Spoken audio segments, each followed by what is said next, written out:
Hello வெல்கம்மா. Hello friends, welcome to Ponni's kitchen. இன்றைக்கு செவ்வாய்க்கிழமை இரவு என்ன பண்ணலான்னு பார்ப்போம். இரவு நேர வணக்கம் எல்லாருக்கும். இன்னைக்கு செவ்வாய்க்கிழமை. இல்லை, நான் கரண்டி எடுத்துகிட்டு வரேன். மாக்கிறேன். தோசை ஊற்றுறதுனா என்னென்ன எக்யூப்மெண்ட் தேவைப்படுது? தோசை திருப்பி, மாக்கரண்டி, மாவு, நல்ல வேளத்திலே கிடக்கு கரண்டி. அந்த வரைக்கும் எக்யூப்மெண்ட்ஸும் தேவைப்படுது. ஆனியன் தோசை வேணுமா? அவனு நோ பிடிக்காது.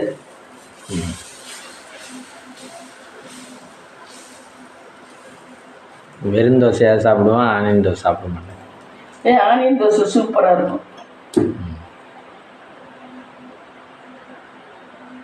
நம்ம முட்டை வாங்கி முட்டை நாளாச்சு. ஏன் முட்டை இந்த வாரம் வாங்கவே இல்லை. கடையில் போய் கேட்டால் காசு கொடுத்தா வாங்க போகிறோம். வாங்கலாம், நம்ம வாங்கல. இந்த வாரம் ஞாயிற்றுக்கிழமை கோயிலுக்கு போனோம்னா அதனால எதுவுமா இல்லை. இதுக்கு தோசை மூடியை வச்சு மூடுனா கொஞ்சம் சீக்கிரம் வேகும்.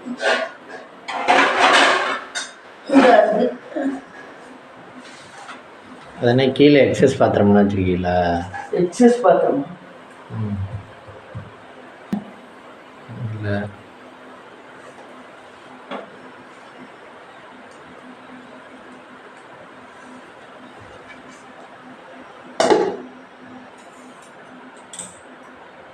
அதுக்கு நம்ம இன்னைக்கு டே எப்படி போச்சு?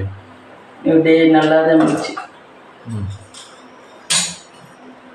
நம்ம கவலைகளை மறக்க பெரிய மருந்து என்னன்னா வேலை செய்கிறது தான். வேலை செஞ்சோம்னா நம்ம கவலையெல்லாம் போயிடும். எனக்கெல்லாம் அப்படிதான். ஏதாவது வேலை செஞ்சோம்னா கவலையெல்லாம் போயிடும். ஆனால் வேலை இருந்துக்கிட்டே இருக்காது. அப்படித்தானே? செஞ்சோம்னா முடிச்சிடும்ல. இப்போ தோசை ஊற்றுனா கொஞ்ச நேரத்தில் ஊற்றி முடிச்சிடுவேன். ஊற்றி முடிச்சிருவீங்க. டயர்டாக இருக்கும்ல வேலை செஞ்சு? டயர்டாகல போய் படுக்க வேண்டியதான். அது வரைக்கும் வேலை செய்ய வேண்டியதான். அப்போ டயர்ட் ஆகிடுச்சுன்னா மனசும் டயர்டாயிரும்ல? மனசும் டயர்டாயிரும், தூக்கம் வந்துடும். அதுதான் வழி. அதுக்காக தான் உழைச்சிக்கிட்டே இருக்கணும். பகலில் உழைக்கிறாங்க, நைட்டு தூங்குறாரு.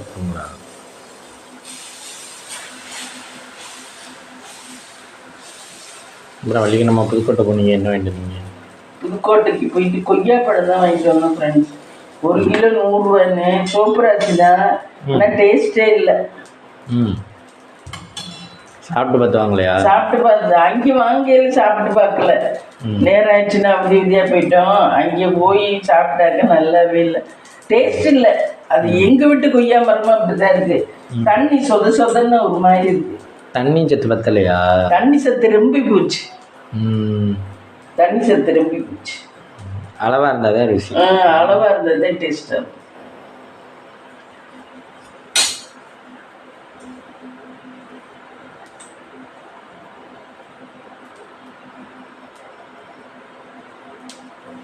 அப்புறம் போயிட்டு எப்போ வந்தீங்க? சாயந்தரம் தான் வந்தோம். 4:30 மணி 5 மணிக்கு தான் வந்தோம். வந்து காப்பி போட்டு குடிச்சு, தண்ணி குடிச்சு, 1 குடம் தண்ணி குடித்தோம் ஃப்ரெண்ட்ஸ். 1 குடம் குடிச்சிட்டு அப்புறம் வேறு ஒன்றும் வேலை வைக்கல. நாளைக்கு தான் மாவெல்லாம் ஆட்டணும். மாவு தீர்ந்துருச்சு, மாவு ஆட்டணும் நாளைக்கு. ஊரெல்லாம் வச்சுட்டிங்களா? ஊற வைக்கணும்.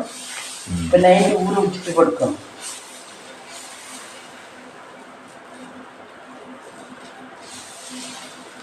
ரசம் தான் இருக்குது சாதத்துக்கு.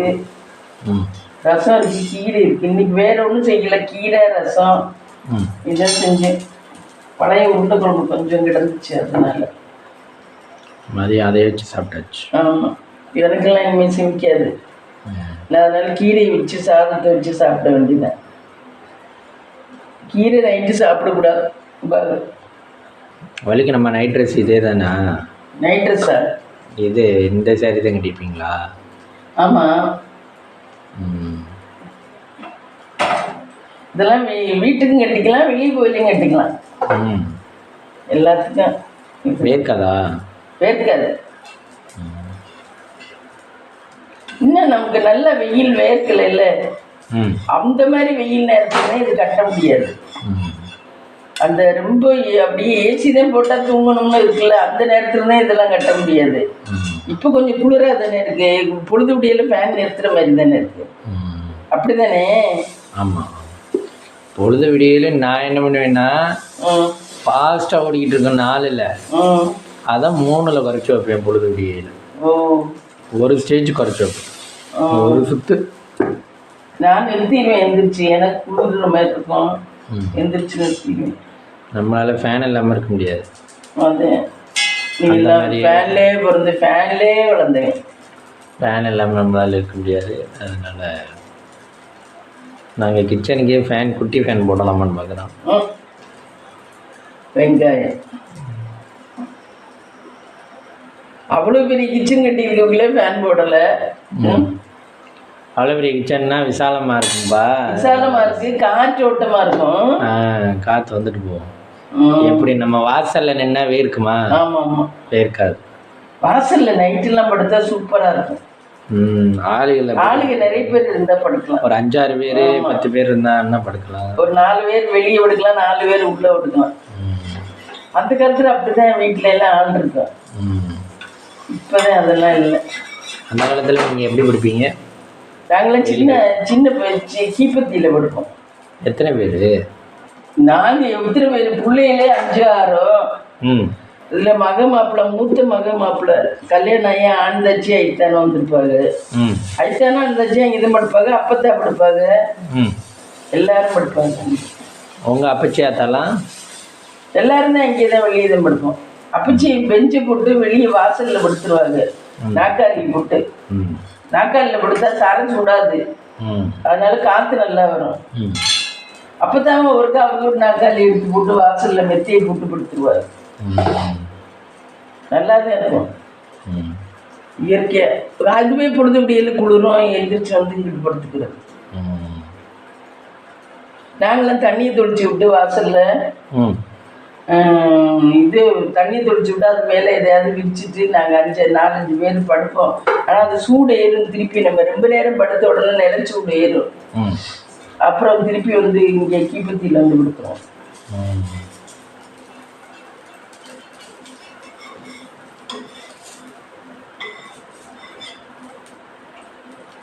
அது சூடு இதுவாக இருக்காதுல்ல?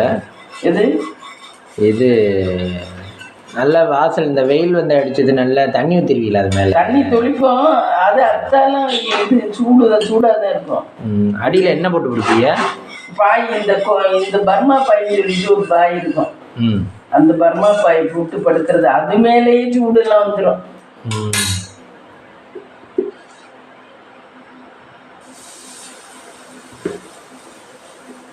அப்புறம் நம்ம இருக்கையிலையும் கொஞ்ச நாள் அங்கே வெளியே படுத்தோம்ல வெயில் காலத்தில். ஆமாம், நம்ம கீப்பத்தியில் தான் படுத்தோம், வாசலில் எல்லாம் படுத்தோம், கீப்பத்தியில் தான். நாக்காளியில் தான் வாசலில் படுத்தா படுக்கலாம். நாக்காளினா உயரமாக இருக்கும், நிலச்சி விடுங்காது, நிலச்சி விடும், ஒத்துக்காது உடம்புக்கு. நிலச்சி விடுமே ஒத்துக்காது.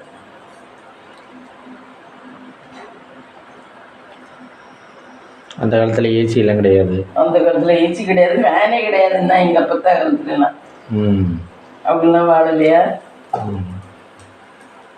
அவங்கெல்லாம் அப்போ எல்லா நேரமும் வெளியே தான் கொடுப்பாங்களா நைட்டு?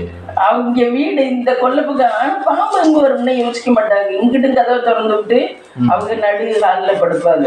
இங்கிட்டு கீப்பத்தி இல்லை, அந்த வெளிக்கதவு இருக்குவாரு, அதே திறந்து விட்டுவிட்டு அவங்க படுப்பாங்க. அப்போ பாம்பு வரும்லாம் யோசிக்கிறது இல்லை, அவங்க வாட்டி படுத்து தூங்குவாங்க.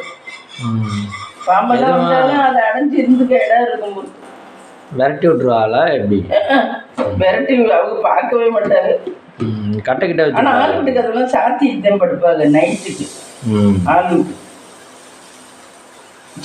எப்பயுமே இந்த ஆள் வீட்டுக்கு அதை சாத்தி தான் திறப்பாங்க. இப்போ நம்ம இந்த வெளிக்கதவை எப்படி இதுங்கிறோம், அந்த இந்த கதவை அது மாதிரி நம்ம எங்கே போனாலும் சாத்திட்டு தான் போவாங்க. ஆள் வீட்டு கதவு, சின்ன ஆள் வீட்டு கதவு தான் இங்கிட்டு திறந்துருக்கோம் வெளியில். அது மாதிரி மோப்பில் திறந்துருக்கோம், மேப்பத்தியில் திறந்துருக்கோம். காற்று ஜேஜேன்னு வரும். அங்கிட்ட பிளாமரம் மாமரம் எல்லாம் நிற்கும்.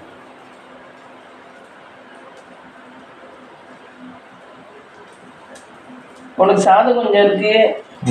போதும் தோசை ஏன் இவ்வளோக்கு? எனக்கு போதும் தோசை. சரி, இதோட தோசை போதும். சளி எப்படிதான் பிடிக்குதுன்னே தெரியல.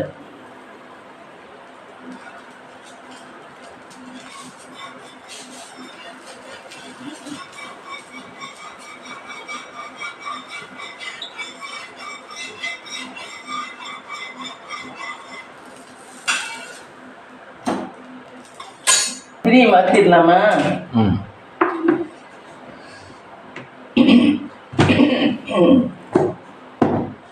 அரிசி களையணும். உளுந்து ஊற வச்சுட்டு அரிசி களைஞ்சிட்டு திரிய மாற்றியாச்சு. பழைய திரியை எடுத்துக்கிட்டு புது திரி மாற்ற வியாழக்கிழமை விளக்கணும். சற்று கொஞ்சம் எண்ணெய் ஊற்ற வேண்டும். நெய் டப்பாக்குள்ள எண்ணெய் இருக்கு.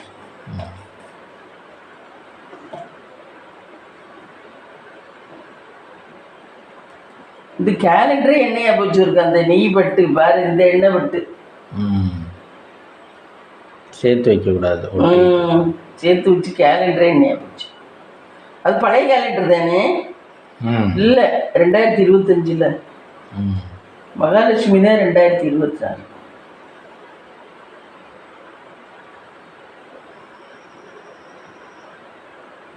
இப்படி வச்சுட்டோம்னா எல்லா தவளுமே இப்படி ஆகி போச்சு பாரு. இவ்வளவுக்கு ஆமா, இவ்வளவுக்கு ஆகிப்போச்சு. இது எங்கே வைக்கிறது? சும்மா இங்கே வைங்க. இதை ஒட்டி வைக்கக்கூடாது. சாமி அப்படியே இருக்கலாம். இதைத்தான் தள்ளி வைக்கணும். அதோட ஒட்டி வைக்கக்கூடாது.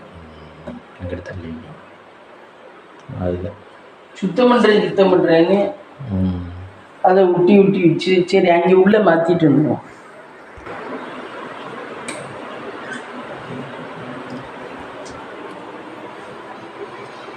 வாசமாக உள்ளது. சாமி இருக்காரு.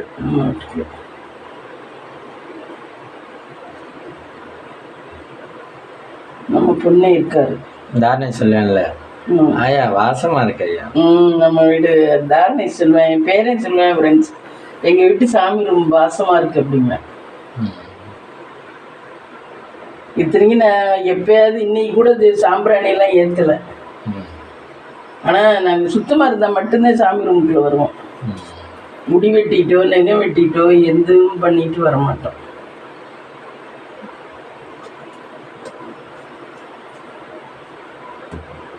போட்டாச்சு. சரி வாங்க.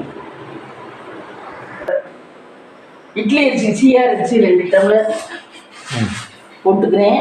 இட்லிக்கு மாவு ஊற வைக்கிறேன். அதுக்கப்புறம் பச்சரிசி 1 உலக்கு 3 ஆச்சு. இது ஒரு 4 உலக்கு. 5 4 5 6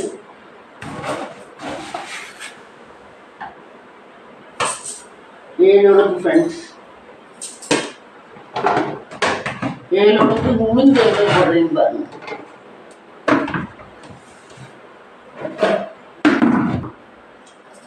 இப்போ உளுந்து எப்படி எடுக்கிறேன்னு பாருங்க. அரிசி 7 உலக்கு எடுத்துக்கன்னா உளுந்து பாருங்க ஃப்ரெண்ட்ஸ்.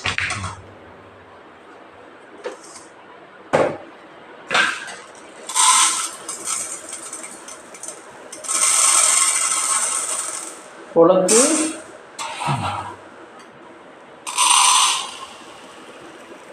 ஒன்னேகால் உலக்கு எடுத்து 1.25. இது 7 உலக்கு அரிசிக்கு. இது எவ்வளவு பிடிக்கும்னு நீங்களே பார்த்துக்குங்க ஃப்ரெண்ட்ஸ். 1.25 உலக்கு உளுந்து. ஆமாம், 1.25 உலக்கு உளுந்து. இது சரி கலைய வேண்டியது. இது அரிசிக்குள்ளே போட்டுருணும். இப்போ அப்போதான் மகாலட்சுமி தங்கும். சாப்பாட்டு அரிசிக்குள்ளே போட்டுருணும் ஃப்ரெண்ட்ஸ். தோசை,